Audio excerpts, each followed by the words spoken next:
perforated aluminum sheets in, and put the end cap back on, put them back in the same boxes and ship them back to, and he said, oh my God, that's it. And so that's how the TubeTrap was invented. It was not me, it was a we. It was me and a high-end audio golden ear telling me what to do with my little widget. And it's been that way throughout the life of the company, as the customers end up calling up and saying, hey, I think you could improve things by doing such and such, and then we do it, because like, what do we know? They're the ones that know. And well, come on in, I'm gonna be working on the boards here, and there's plenty of seats, so don't be shy, and come on in so you can see what's going on, because if you just listen to my talk, it'll put you to sleep. But the drawings should like really make life happen. Okay. So anyway, so that's how the TubeTrap, and so it's a musical acoustic product. It's for music. It's made for music. It's used for music. It always has been, whether it's the professional recording side of music or the playback side of music. It's a musical acoustic product, which is different. It's not an acoustic product. It's a musical acoustic product. It makes music work. And you say, well, what are you talking about? Well, the front half of it is reflective in the treble range, thanks to John Dahlquist. And the entire perimeter of it is absorptive in the bass range, and the back half of it is absorptive in the treble range. So it's a tool. But it keeps the ambience up in the room, which is so very important in real sound. When you compare TubeTraps to other products, they're acoustic products, sound killers, sound diffusers, sound whatevers. But they're not something that was born into the world of music by the musician, by the golden ears. That's the difference. I mean, I know what an acoustic product is. This is not an acoustic product. This is a musical acoustic product. It's about music. And when you use it, you know why. And so I can always do and then I'll stop doing this. So check, testing 1, 2. That's a treble reflector. Check, testing 1. Wait, what happened? How come I got dots on both sides? Check, shh. Check. Oh, it's in dead side. What is that going on here? Well, anyway, check, testing 1, 2. Check. Oh, check.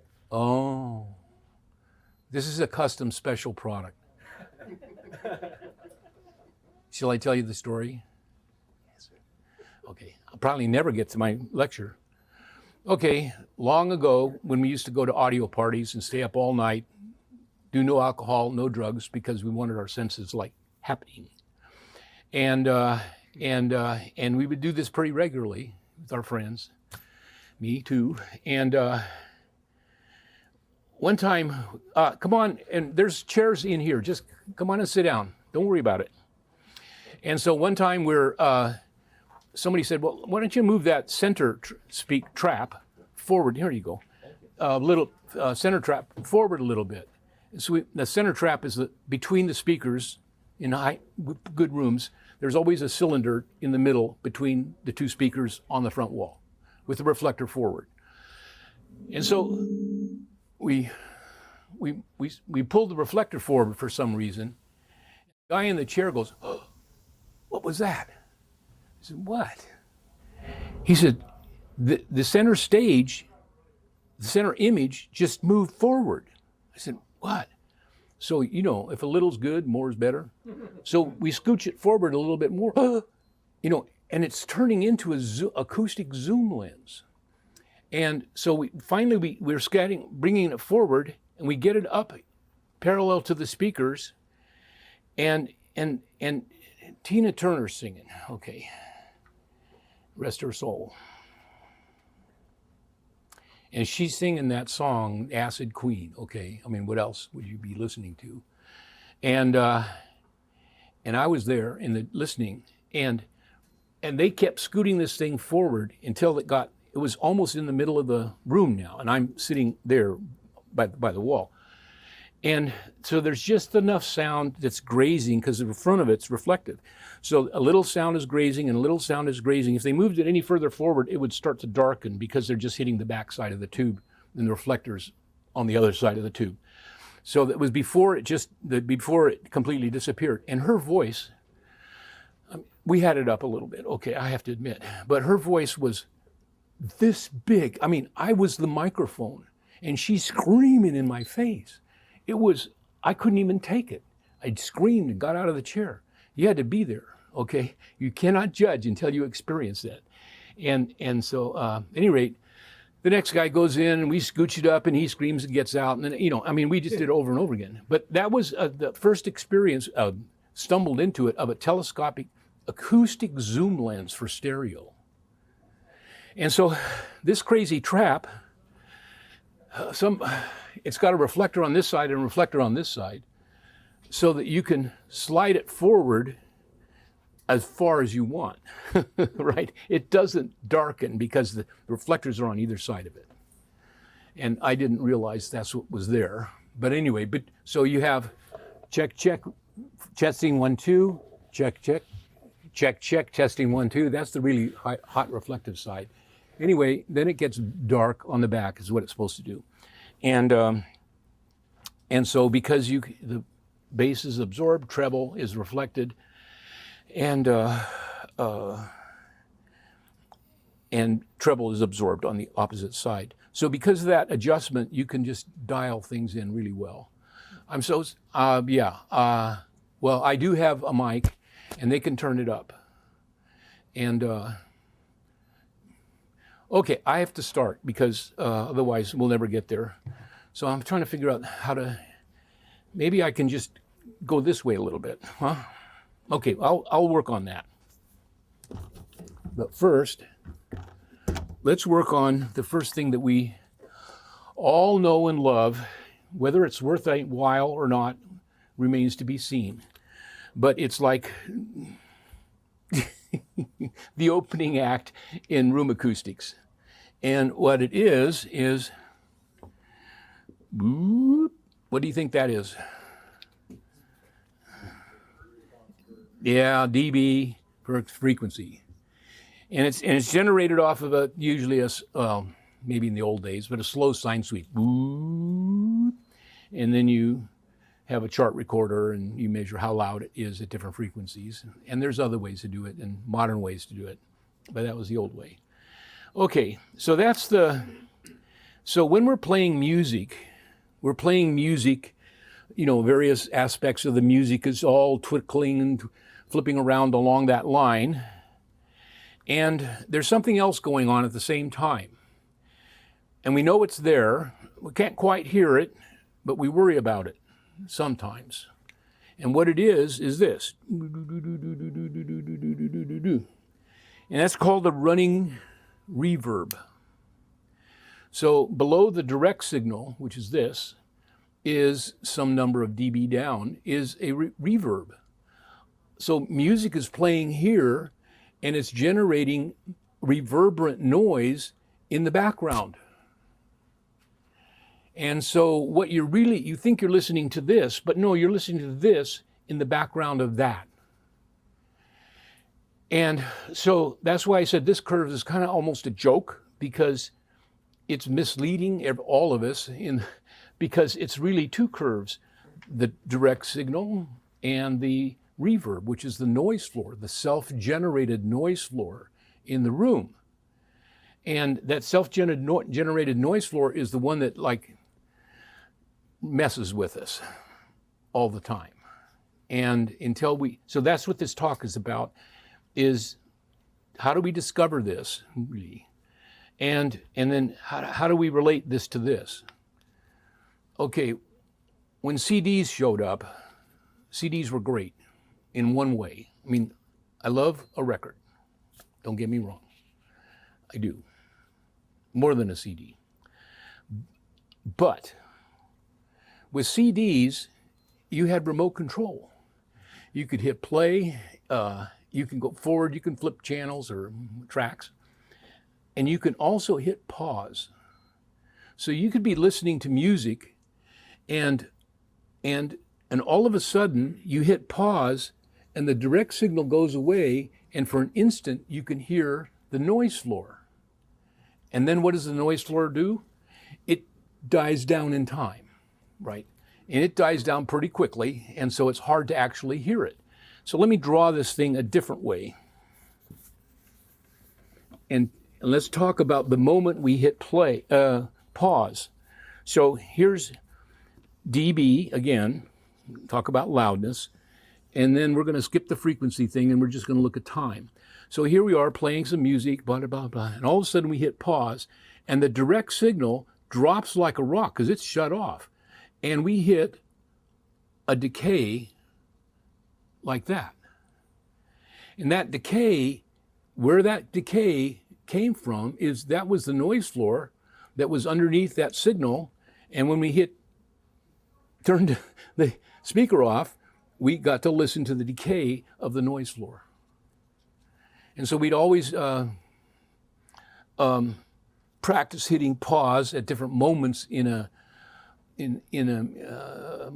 song, and to try and hear, did that particular sound, how does that sound when it's decaying out? Is it loud? Is it quiet? Does it do anything weird?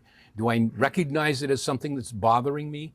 And so we would spend a lot of time hitting the pause button and trying to, actually what we wanted to hear was that sound, but it disappears so fast that, and we're not that quick at hearing sounds, and it disappears so fast that it's hard to say anything about it. But at any rate, that was how we could discover, that was how we could get a hold of the instantaneous running reverb. And that was all we had. So that was fun about CDs and remotes. Okay, so now,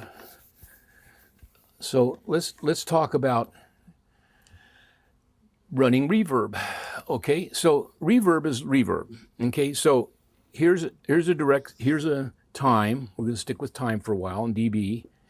And when I'm gonna turn a sound on. So this is 0, and I'm going to turn the sound on, and the sound level rises, let's say, to 80 dB, and it's on. It's not changing. It's just some tone or some little warble tone, whatever it is, and then I turn it off. Now, what has happened in the meantime is when I turn the sound on, the reverb in the situation builds and builds up underneath that. Oh, you can't hear that, but it's doing it. And then when I turn this thing off, and here we are back at that same thing that I was talking about before. But this time we're listening to a tone. We're not listening to music. We're just listening to some tone. And then we hit the kill button, and then it dies out. But notice that had I had this whole thing shorter in time, more quickly, instead of this reverb getting up to here and going down, the reverb would come down from here. So I get more headroom. I get farther away from the noise floor.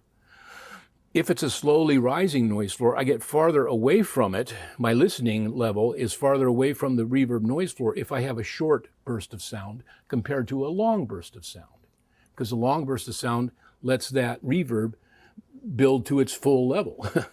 and there might be 3 dB here, but if we turn it off earlier, it might be 5 dB.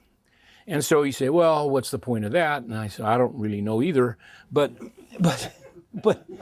it's interesting, because what we end up with is instead of long tone bursts and then killing a long tone burst, we ended up producing very short tone bursts. And we were able to look at the sound as it's building before it got completely saturated. Now, if we're looking at listening to plucked bowed double bass, with the last 2 or 3 seconds, you know, then this is a reasonable thing to do. But most music is pretty different frequencies happening in different times, and it's everything is happening pretty quickly, and at any rate, so now the in order to explore, in order to get into that world and fiddle around down here and learn what it's doing, and then discover what TubeTraps do to it and what you can do in your room about that, and so is we ended up with a rapidly gated slow sine sweep. Now, when we do a slow sine sweep, we go whoop. A rapidly gated slow sine sweep is one that turns on and turns off. And then it turns on again, and then it turns off again. Oh, I shouldn't erase that. And then it waits a little while, and then it turns on again, and it turns off again. And because we can watch while using a strip chart recorder or any other kind of recording device, you can see how loud it got during the time it was turned on, and then it turned off, and then you see how far down it drops. And then you turn it on again, and that's the, in other words, we're taking that slow sine sweep and we're turning it into a series of tone bursts. And between each burst, guess what? We get to see the noise floor. And we're seeing it in such high speed that it's hardly even, you know, it's not dropping out before you can hear it. You can actually see it, and you can actually hear it. And so that's how we, and that's called the MAT test. And so, article, MAT test. I'm not sure we have enough to go around, but anyway, we brought a pile of each. This may be the last one, but at any rate, so that's what's in there is the MAT test. Oh, there you go. Good eye. Anyway, so there may be some more. Tim will let us know. Okay, and so anyways, but the idea is that this is what's going on in the MAT test. Is that it's a slow sine sweep curve, which is the upper part of a frequency response curve. But when we shut it off for just a short amount of time, we actually get to see the remnant of the running reverb that's going alongside of it, underneath it. And now we've got a scope where we can watch the frequency response curve and the running reverb response curve at the same time. And then you make acoustic adjustments in your room and you find out what happens. And you make different ones and you find out what also happens. Okay, so that's basically what we're talking about here. Now, depending on your ability to stay awake, I can go much deeper in this subject. And so, let me mention something that I think is important, and some of you will have learned about something like this. Here's the frequency response curve in a room. This is idealized.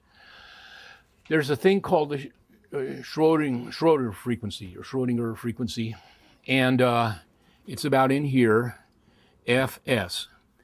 And what that is, and then there's another line over here, which is 4Fs, okay, and this is about 100 hertz, and then this would be about 400 hertz, approximately. There's a formula for this and a technical derivation, and it was so cleverly done that he got his name glued onto the frequency. But what is this about? This is about sound ricochets around the room. We have sound beams going on here, and we have modes going on here, and in between here, this is a transition between the two. So, okay, well, and so far, all we're doing is drawing a graph and cutting it up and giving it names. Ah, But all the formulas for the sound quality, the standard concert hall formulas that define the different aspects of sound quality, all apply to this frequency range. The rooms are huge. Everything moves down when the rooms are huge. But the formulas belong only to the ray tracing version of sound. But we live in the opposite world. We live in the world of bees and flies. We live in the world of dinosaurs. Okay, they're huge. The wavelengths are gigantic, 20, 30, 40, 50 feet. 50-foot wavelength is 20 hertz. It's bigger than the house.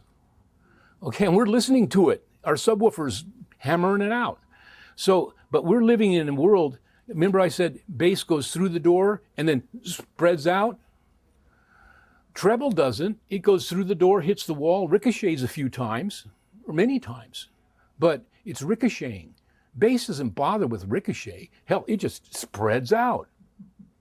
Okay? Bass is a different kind of wave. And that's what they're saying. We have waves that are naturally diffusive. In other words, they spread really well. And these waves are not. They like light beams. You shoot a flashlight at a mirror, and the sound beam follows the same path. This is a beam of sound. This is a wave. Huge wavelengths, waves. Okay, this is the world we live in. We don't have to talk about this one. This one's talked to death because it's easy. This is the one we're talking about. It's not that hard really either, but you have to apply your mind to it. Okay, and it's a slippery fish, but not that slippery. It can be caught. Okay, I just wanted to say that one of the reasons, so this business of what applies in terms of musical quality, what we're going to end up with is musical quality in the bass range, which is the lecture name of my talk. I dropped the word bass out of it. I don't know why I did that, but at any rate, it kind of goes with the territory. But so that's where we're going to end up. So let's take a look at time and dB and time. Now, what I'm going to do is I'm going to have a speaker. Let's see. Here's a speaker, and over here's a chair, listening chair. 10 feet away, sound travels 1 1/8 foot per millisecond, so it's a 9 millisecond distance between the speaker and the chair. Okay, so this is going to be my little graph, and I'm going to say, okay, so I'm going to turn the electricity on, the signal to the speaker, and I'm going to play the signal to the speaker for about that long, and I'm going to turn it off. So this is basically the electric signal going to the speaker. It could be the sound coming out of the speaker, but that's really huge, and I'm skip that. Okay, what happens when the signal comes out of the speaker is nothing. For 1 millisecond, 2 milliseconds, 3, finally it gets to 9 milliseconds, and I say, oh, finally I get to hear whatever's going on. You know, if you had a light on the speaker saying, oh, it's making sound, but you couldn't hear the sound. You had to wait 9 milliseconds, and then all of a sudden, bam, sound level jumps to 80 dB, or whatever you would like it to be, and this is 9 milliseconds delayed. So he's saying, okay, well, I don't know where you're going with that, but so far it's all right. And then, check this out, we turn the sound off. But we turn the sound off about here. But when we turn the sound off, that means this thing quit working. But the pulse that it had just made before it got turned off is about here. And another millisecond later, it's about here. I mean, and then remember, this is the last pulse it makes. 9 milliseconds later, it goes past the listener and it's silent after that. So what we have is, we had the sound and then we turned the speaker off, but the sound continued to go past us. And 9 milliseconds later, the sound at our listening position turned off.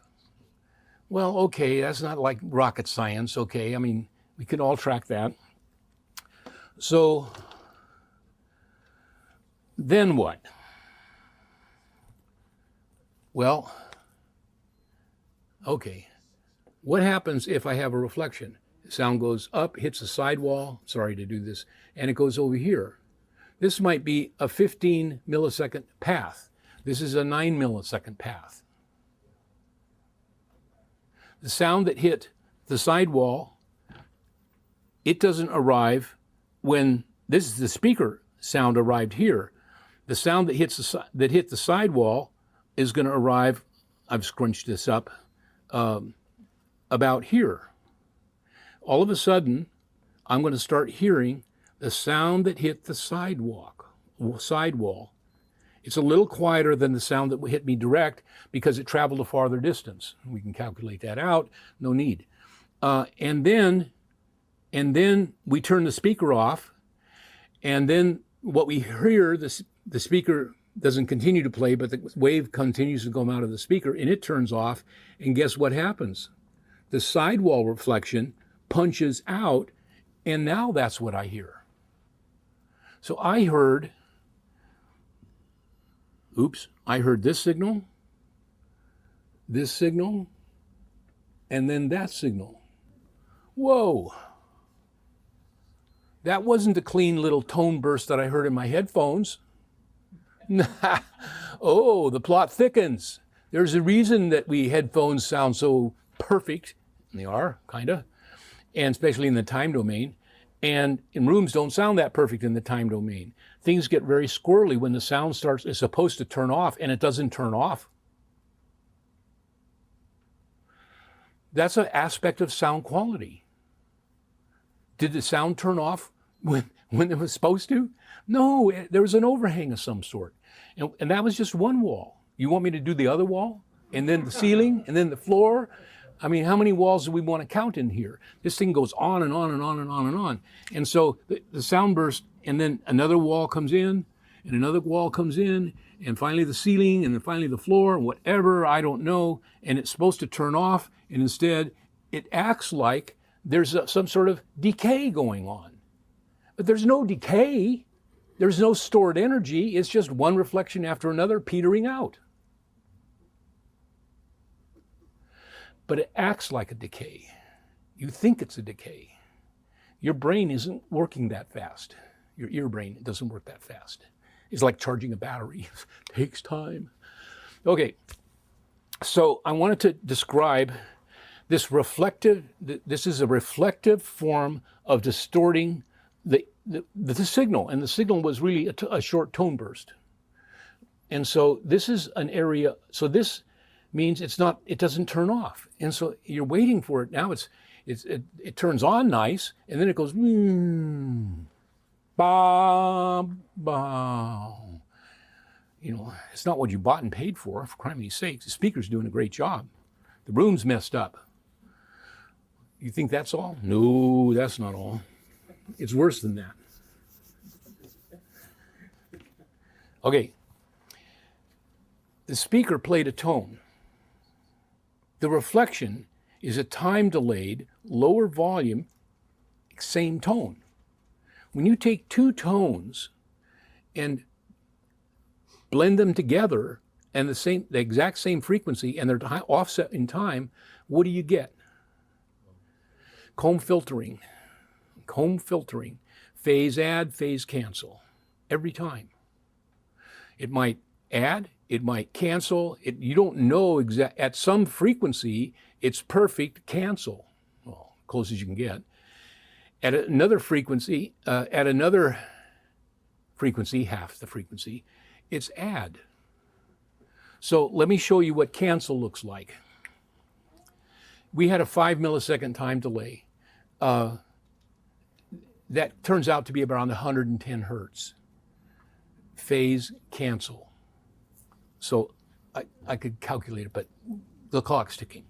So this is what it looks like. We start off with a nice tone burst. This is wobbly as can be. We have a reflection that comes up here and gets over here and goes like this. And we already talked about that, so we don't need to talk about it anymore. But this is a tone, E. This is the same tone, E, time delayed. In this period of time, these two tones are interacting with each other. Now here's what phase cancel looks like. Oops, this one shows up. This thing is canceled. It's no longer there. It drops down to there. Now it's pooping along around here, and all of a sudden the sound was here. It was canceled by an amount of this. All of a sudden the sound that was being canceled is taken away. And so what happens is the cancel jumps up to here. So the cancel is there. When the direct signal, remember this is direct. When the direct signal shuts off, up pops, and now you're listening to the sound of the cancel. That's the reflected sound. So now you have, instead of ba, you go ba, ba. We're not done yet. We're working on it, okay? So the direct is being distorted by the early reflection because they're the same frequency and they're just times offset from each other. It's a horrible thing to do to your ear, the music, whatever it was that you're trying to deal with, okay? What if it was phase add? We come up here, we have our wall reflection, and here's our direct. This adds to this, adds 6 or 5 or dB to that. Then when that turns off, it becomes that. So now what we hear in phase add during this period of interaction period is the sound comes up, then it gets, I'm going in tonal. I should be, how do you do loudness? Hard to do loudness. But the sound starts off at its normal frequency loudness, and then it gets louder, and it stays louder, and then it drops quieter because this is the sound of the reflected. This is the sound level that's reflected. And yeah, all right. I get excited about this project. Oh yeah, that's right. I didn't have it set up right. Thank you. Good eyes, mechanical-minded person. And so, okay, so that's what phase add looks like. And that's only one bounce. If we had 3 of them, we go 1, and then maybe we would have a cancel, maybe because they're all the same tone, different time delays. Who knows what scrambled eggs in here we're going to have in terms of loudness variation when it's supposed to be a steady tone burst. Okay, so that's some of the distortion that shows up in the listening room. The early sidewall reflection, in your ceiling reflection, those quick, fast, loud. The loudest reflection is the one that does the most damage, okay? And that's going to be probably your sidewall reflection because it's only 4 feet from the speaker to the sidewalk and sidewall. Ceiling is about the same, but it's farther to the ceiling, depending on, and it still has to come down depending on ceiling height.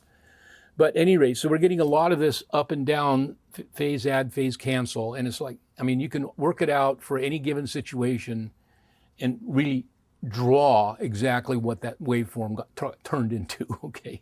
But it's enough to know roughly what's happening, and then the rest of it's just geometry.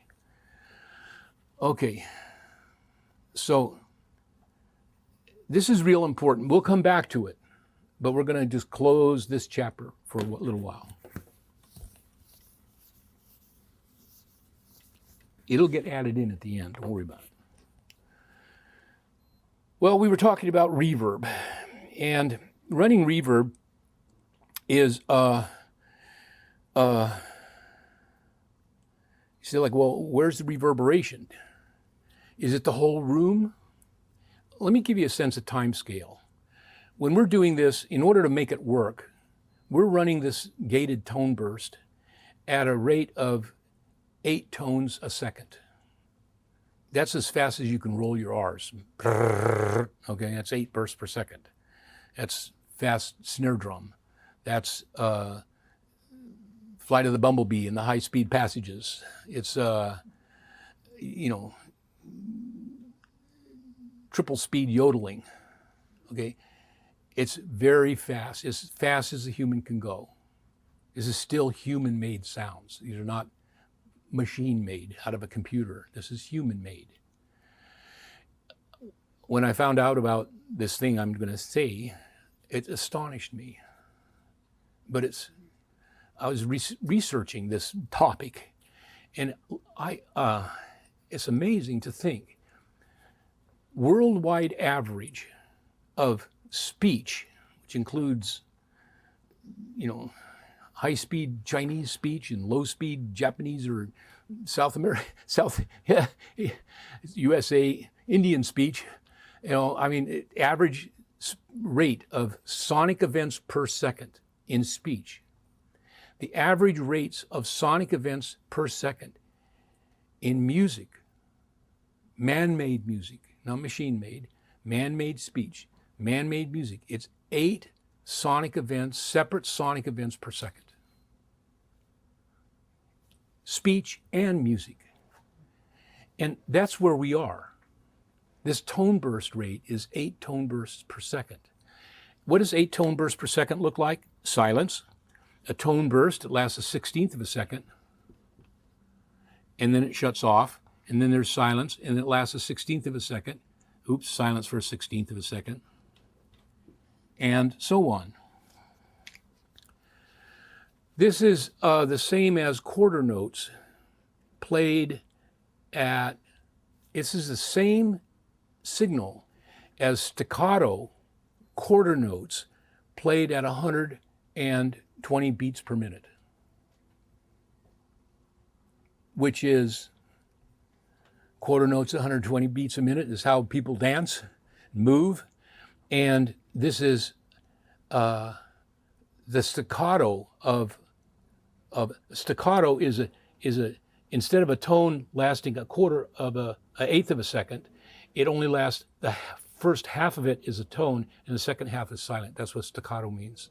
It's a musical technique. It's what we listen to in music. It's what the composers put. It's a note with a dot. And the MAT test is like that. It's the fastest speed of sonic events that people make, and it's a staccato version of it. It means the sound is there, then it's not, then it is, then it isn't. Okay.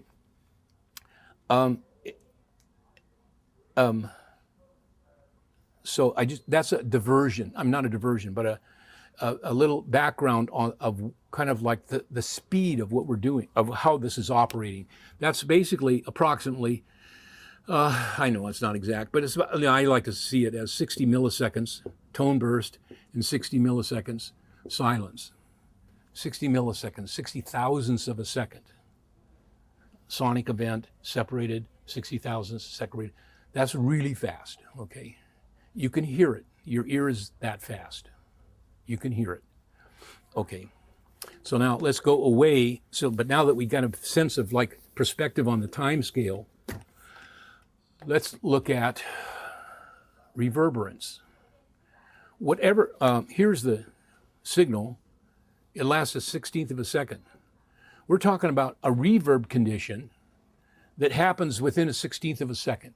That's significant, audible, makes you mad, messes with your music. Is that room reverb?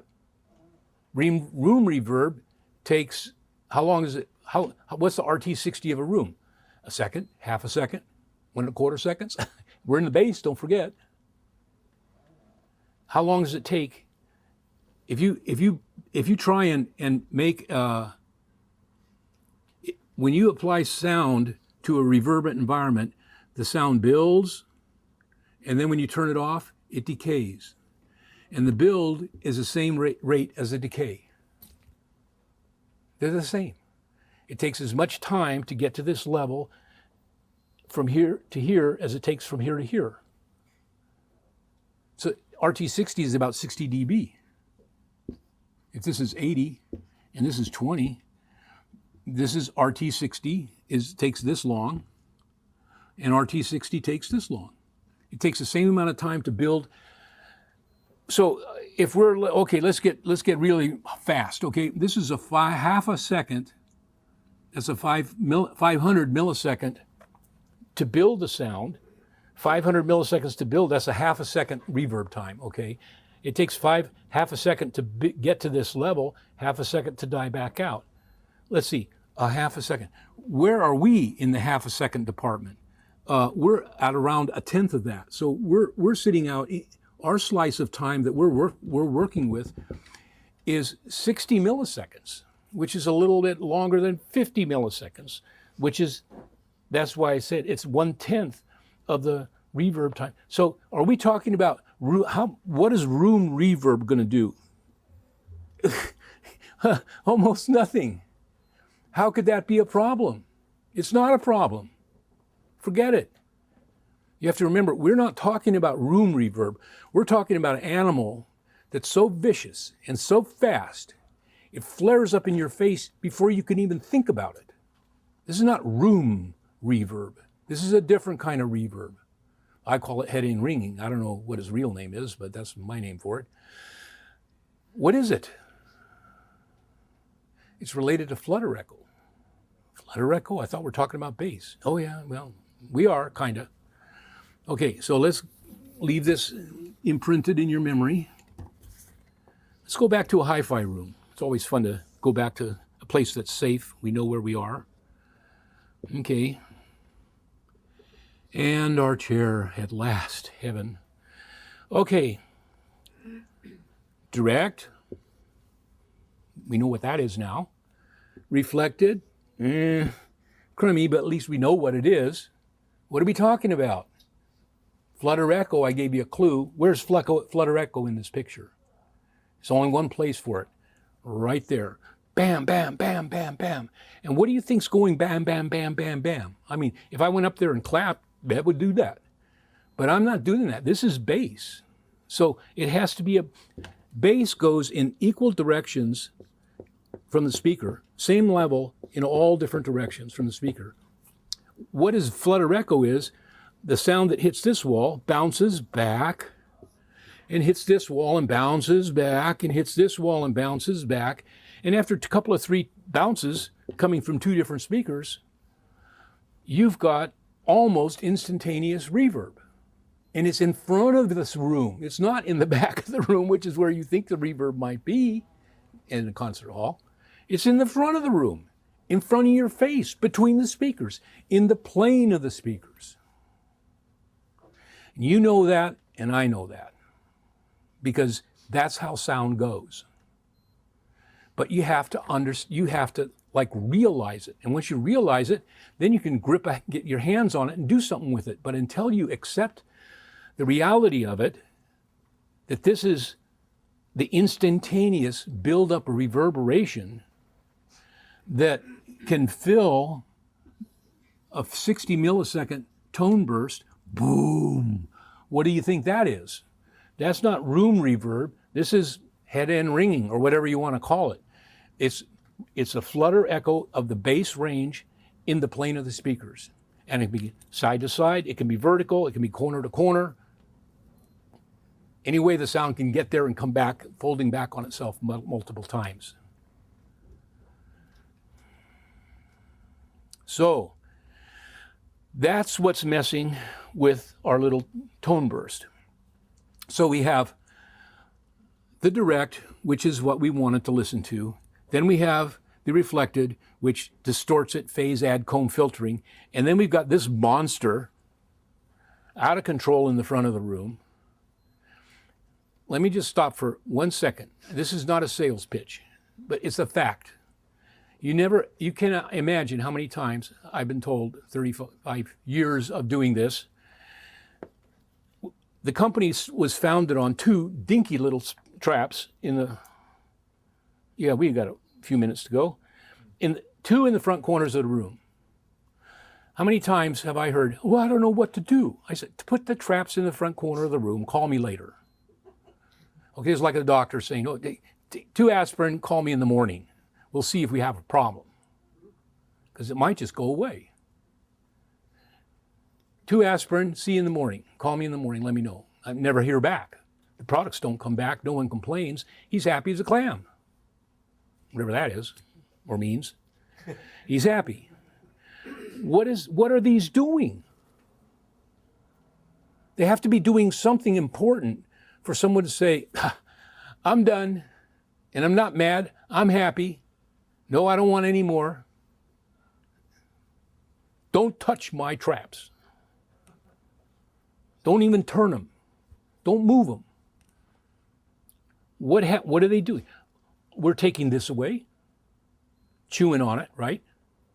This is a flutter echo in the front of the room. You got a trap here and a trap here, and every time some pressure hits here, a chunk of it disappears in that. Every time the pressure hits here, a chunk of it. So you're grinding away on the bass flutter echo in the front of the room. Did you fix this problem? No. You were happy at this one. That's how bad this is. You think that you would be angry at your phase add cancel distorting, the loudness variation in loudness of your tone burst. No, that's peanuts compared to this thing. This is the one that gets fixed with a 2 aspirin, 1 in each corner, call me in the morning routine. Okay, so you don't have to ask. And just a parting shot, 100% personal satisfaction. We're not talking about quality of manufacturing and after 30 months or a chip in the end cap or anything. Personal satisfaction, money back, 100% guarantee. We only had 1 tube come back. The guy bought 1 tube, put it in the room, said, I don't hear any difference. Sent it back. So, well, I don't know what to say. That was a long time ago. There's no way. Okay. If you move those just forward a little, right in the middle right. of that thing, would you not hit that flutter more? Yeah, but by the time you get here, the sound is expanding. But when you put this here, as you move it over, I don't know. Usually what happens is you put this here and you say, oh, that's really great. And then you say, okay, then you put that there because you're looking for something serious. And that's very audible and serious to add that second and exactly where you said to do it. I think that you could move this back, but there's other benefits to this being in this front corner. And remember this wave, the sound here is bending and expanding out into the room, which is why you can hear it. Okay, you're not hearing this bounce. You're hearing, well, you are, but you're hearing the sound as it bends off of the wall, having compressed on the wall, bends off the wall, it expands over and slaps you in the face. Okay, the sound here stays loud because it's up against the wall. This is the leaking end of the flutter echo, the leaking end of it. It's already heading out into the room. So it's weak. This is the one that's not going anywhere. This is the one that's hard. And so that's why you stick with this. And then if you want to add a punch, you just add 2 more over there. Yeah. Are a dipole speakers subject to flutter echo? I was going to mention it. It's in my notes. I can prove it. Okay. Dipole is the natural answer. If you look up Linkowitz, everybody should read Linkowitz. Okay. He's no joke. He's serious. And you'll recognize the world that we're in. Because we, and Linkowitz and I, we never talked. But he's right on. And we're right on. We agree on what we're doing in the bass. And when you read Linkowitz, yeah. How do you tune these traps?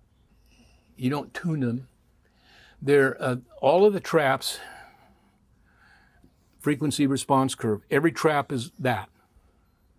And then it has a reflector that cuts in around 500, and so it kind of goes like that. And so this is around 500 to 600, and so the whole product line is that. Doesn't matter which one you get. Only thing that matters is it this or is it this? You know, bigger or little. It's a roll-off frequency changes, but the general characteristic of it doesn't change. So you don't tune them. There's no tuning. You place them. You get a trap that has enough bandwidth that it can handle the frequency range that's given you problems. And then you put it in the right spot. But where's the right spot? The front corners of the room, behind and to the side of the speakers. And if you can figure out how to do it, we use half rounds, but you put them on the ceiling, or you get some bass traps and put them on the floor. I mean, after a while, the room starts taking on a strange appearance. It's not my fault. It's the way sound behaves. And all you're doing is paying attention to it. It goes up and down, well, that's a 8 or 10 foot vertical flutter. It goes diagonal, it's a 17 foot or 18 foot diagonal flutter. It goes side to side, it's a 16 foot flutter, okay? Every once in a while, so let's get to the next thing. We're almost done. I'm almost out of time anyway. You had a question about the dipole speakers. Oh, thank you. That's really important. What was the question? I'll tell you. Okay, dipole, chair. Dipole, now in low frequencies, dipole are very wide. They have a very wide dispersion pattern. So they will give you a nice direct, and they will give you a reflection signal. So you still have your phase add cancel problem with the dipole. But what you don't have with the dipole is any energy being projected into the room perpendicular to the plane of the speakers, or in the plane of the speakers, right? No vertical energy. Dipole doesn't put out vertical energy. Unless it's a modern hybrid dipole with a subwoofer on the bottom, then you're back in trouble again, okay? Just get a bigger diaphragm dipole and don't play around with if you're doing dipoles, do a real dipole. If you start doing dipole with a subwoofer, that's just a dipole mid-range. Well, we're not talking about mid-range problems, we're talking about bass problems. And the dipole, for economical purpose, and I love them, okay, but it makes me mad when they, it doesn't make me mad. Anyway, because business and making business and delivering products to the customer, even if it's the wrong product, it's still what the customer thinks they want, so they buy it. But if you buy that panel on the top of a box with a Hubonicus driver, what is that? That's fine, but this is your problem still. And where is this? This is in the bass. Isn't that what we're talking about? So you have to be careful. A real dipole. So dipole doesn't produce sound laterally and vertically, and it does have a strong kick out of the corner, and it has a, so it's beamy in both directions, but it doesn't stimulate head-end ringing. And that's why you can buy a dipole, put it in your room and say, oh, and what you're hearing is the same direct signal as before. You're hearing the same reflection as before, and you erased that instantaneous reverb buildup that I'm talking about.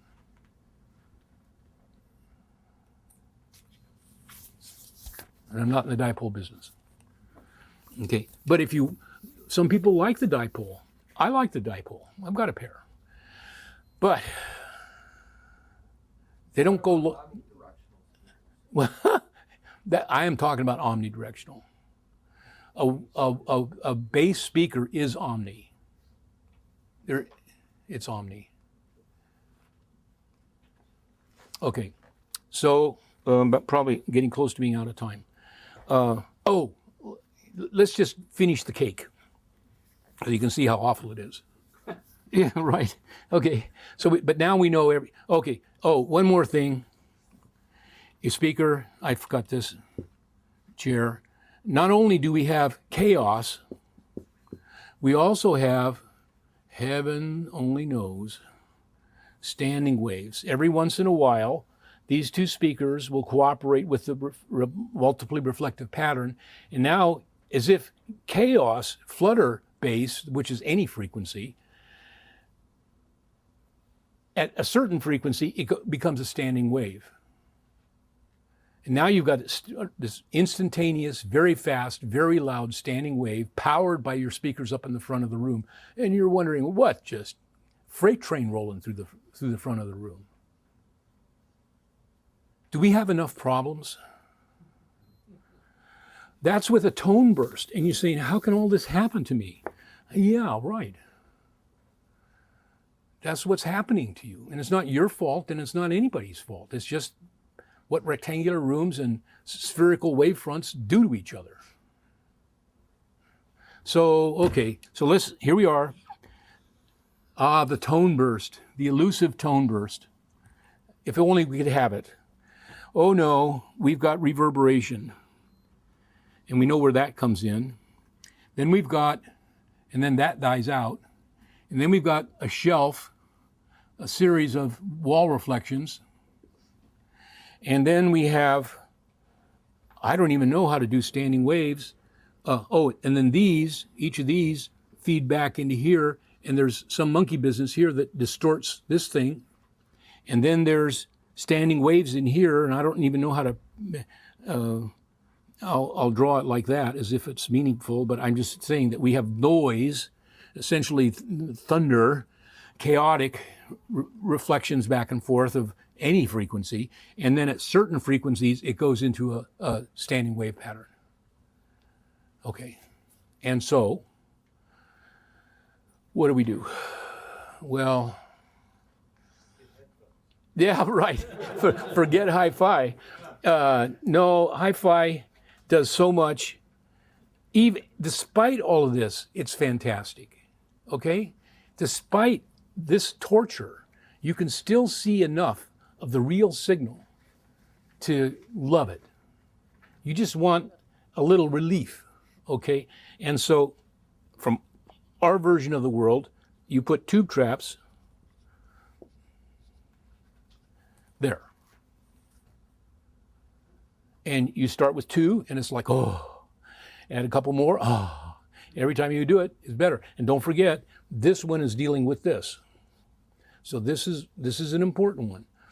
But it's not eliminating so much of the flutter because it's downstream. Here's where the energy is stored. Here's where it's hard and loud, back and forth. At any rate, so you eliminate the standing wave, you eliminate the bass flutter, you eliminate, depending on how far you go and where you go with these things, you eliminate some of this stuff.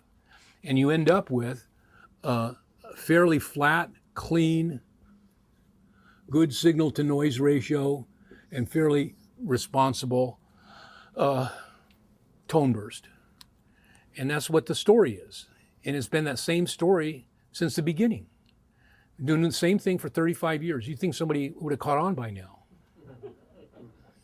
Now, now please catch on and help the rest of us buy other products and get out of trouble. So, and remember, there's a vertical component to this and diagonals. Okay, so anyway, I have a lot more in my notes, but I think that I got through the basic. And Experimented with different room shapes other than rectangles? well, our customers, it's hard to experiment with room shapes. It costs a lot of money. You in the industry might have gotten No, but a dome or a triangle. What you don't want, this is not a bad deal, right? You don't have storage of bass up front. The bass is walked down through the room, and it loads up at the back end of the room and just ricochets back and forth at the back end of the room. But having a slightly tapered walls, but try and get a carpenter to build a tapered wall. He gets out his price book right now and start putting 4 lines on the dollar sign. If it's not square, it's not happening. It's their world. You don't always get a square Yeah, no, nothing is square. But it starts off being square somewhere along the way. Anyway, that's a good one. And ceiling? Yeah, Like yeah. speaker ceilings? The angle, an acoustic angle, is an obnoxious angle. It's not an architectural angle. It's not a designer angle. It's an acoustically driven angle, 10 degrees minimum. And when you put 10 degrees on your wall, you say, oh, crap. You're not going to finesse that in. That's really too much, except for acoustics. With acoustics, it's just like you're just escorting the madman out of the room. How about copper ceilings? Where you have beams, say, every 3 feet or something coming down. Well, that's that has nothing to do with what we're talking about, except this. Here, usually the beams are this way, and the sound's down here, and it's coming out like this, and so some of the sound is reflected back, and then this sound is kind of pulled in. It's almost like a cheese grater, pulled in, and then this back, and then this is back, and this one's going flutter, flutter, flutter. This one's going flutter, flutter, flutter. This one's going flutter, flutter, flutter. And you're wondering, what is the sound that's ripping down your ceiling of your room every time there's like a dynamic anything? And it picks up the color of the sound, but it's this area is stored sound. And so it's one charged area, and then the next stored, then the next stored, and then the next stored. You can't believe what's going on over your head. And golden ears hear all this stuff. They're not fooling around. They're serious. And they, it's not an academic topic. This is what they hear. They may not know what it is, but they hear it nonetheless. And they hear it when it's there, and when it goes away, they hear it go away. These are not abstract things. This is what people who really listen can hear easily. So this is really awful. And, depending on the size of this thing, but anyway, a nice sound panel there. Thick, 2 inches. Corner place subwoofers. Yeah, start in the corner, floor to ceiling if you can, and have them custom made or whatever.